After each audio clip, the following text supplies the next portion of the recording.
American Red Cross leaders say there is a critical need right now for disaster volunteers in Northeast Indiana. Last year alone, local teams responded to more than 200 emergencies in our area, most of them house fires.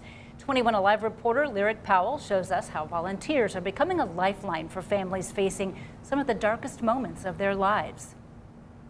Whether it's a house fire or bad weather wrecking your home, the stress of figuring out what to do next can be overwhelming.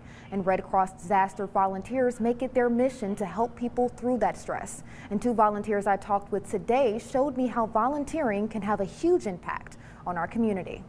Imagine losing everything in a fire. Your home, your belongings, your sense of security. Now imagine a stranger showing up with hope.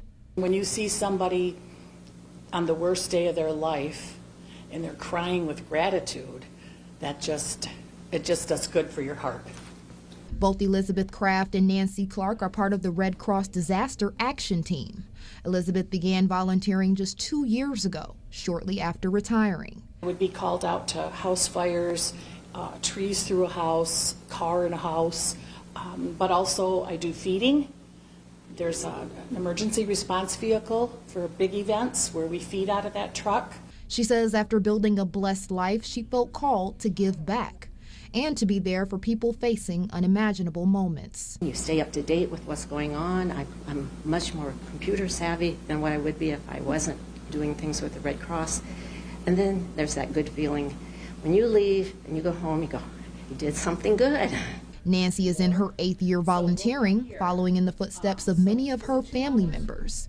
She says helping others is just simply in her DNA, and the Red Cross needs more people like her. We are in critical need of disaster volunteers to respond primarily after home fires here in Northeast Indiana and Northwest Ohio. 200 emergencies last year, 2 volunteers making a difference today. But the math doesn't add up. The Red Cross needs more people willing to answer the call when their neighbors need them most. And if you're interested in becoming a Red Cross volunteer, leaders say it's open to everyone. And there's training for every skill level. To learn more and to sign up, head to this story on our website. Reporting in studio, Lyric Powell, 21 Alive News.